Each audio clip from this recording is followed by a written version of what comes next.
Alors, qu'est-ce qui se passe dans cette pièce, qui s'appelle Le Triomphe de l'amour? C'est l'histoire d'une femme qui a 18 ans, donc pas loin de vous, j'imagine, qui est princesse, qui règne, et qui est sur le trône depuis quelque temps déjà. C'est une histoire d'émancipation. C'est-à-dire, je ne vais pas faire ce que ma famille aurait bien voulu que je fasse, c'est-à-dire continuer à régner sur des fondements illégitimes, continuer à faire la guerre avec les autres et du coup mettre un pays en guerre, parce qu'il y a des guerres civiles à cause de cette tension qu'il y a entre ces deux dynasties. Non, je ne vais pas faire ce qu'on attend de moi. Je suis tombée amoureuse de cet homme-là, et bien c'est cet homme-là que je vais remettre au pouvoir. Mais évidemment, en remettant cet homme-là au pouvoir, j'évite une guerre réelle et je reste au pouvoir aussi. On a travaillé avec la scénographe sur une notion évolutive du décor. C'est-à-dire que comme on arrive dans une maison qui est fermée, qui est rigide, qui est raide, où il n'y a rien qui se passe, la soupe elle n'est pas bonne, il n'y a pas d'amour, bon, vous voyez, c'est des images. Hein.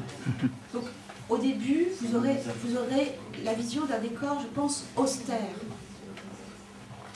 Et petit à petit, cette femme, cette féminité justement qui va déborder dans cet espace, va bouger les choses, va faire opérer aussi une révolution de la nature.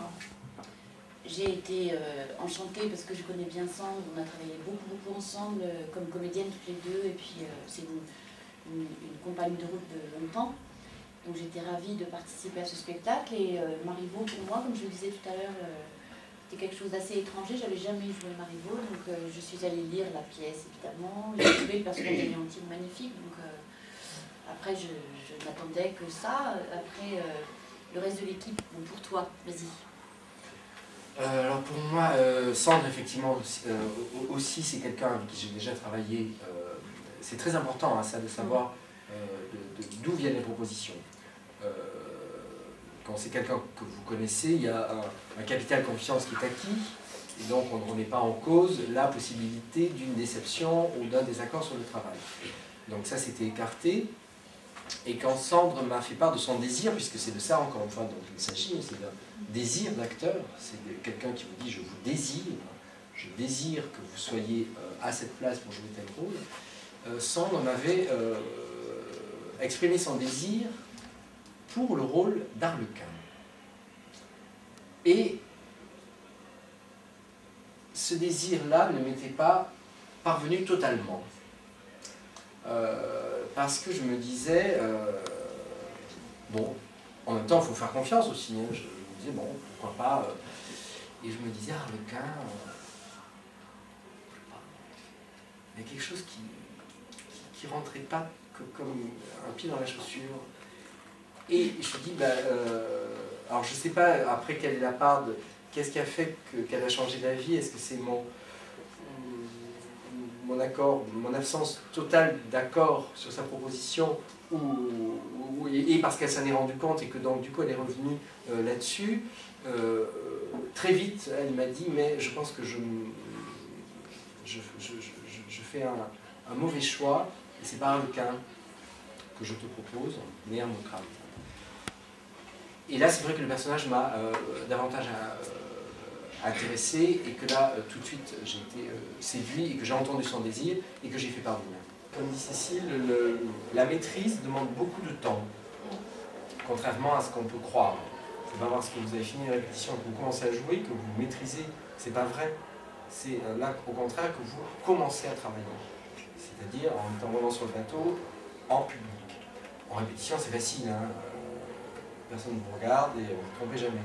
En public, il se passe autre chose. Et ce n'est que quand vous commencez à jouer en public que le travail commence vraiment.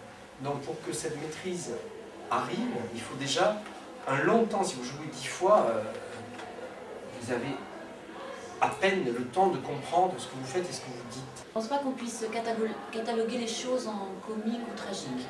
Il y a du rire et des larmes partout dans la vie, vraiment. Même dans un texte tragique, on trouvera du rire, même dans un texte... Les situations que nous jouons, nous, particulièrement dans Le Triomphe de l'amour, sont des choses qui sont absolument tragiques pour eux, les deux personnages là, et en même temps qui attirent beaucoup les rires. Moi, ça me fait pas rire. Mais nos personnages, ça ne les fait vraiment pas rire du tout, c'est terrible, c'est des choses profondément bouleversante qui leur arrive à ces deux personnages-là. Ce qui est super passionnant dans ce spectacle, je pense pour Didier comme pour moi surtout, c'est d'être justement à cette frontière d'une situation qu'on peut jouer sincèrement d'une façon qui est sincèrement bouleversante et qui en même temps est à la frontière du comique parce que justement la situation elle-même permet ça. Mais pour les personnages eux-mêmes à l'intérieur, c'est une émotion qui est plutôt de l'ordre du tragique. Du drame. Mais c'est toujours l'histoire de la personne qui passe dans la rue et qui tombe, qui glisse et qui tombe. Ça vous fait mourir de rire. Mais la personne qui tombe, ça ne fait pas rire du tout. Je crois que la notion de comédie et de tragédie, c'est une histoire de point de vue. De voir où on est. Et en se déplaçant, ça fait comme un curseur comme ça qui fait qu'on là on rit beaucoup, là on rit moins, là on pleure un peu et là on pleure beaucoup.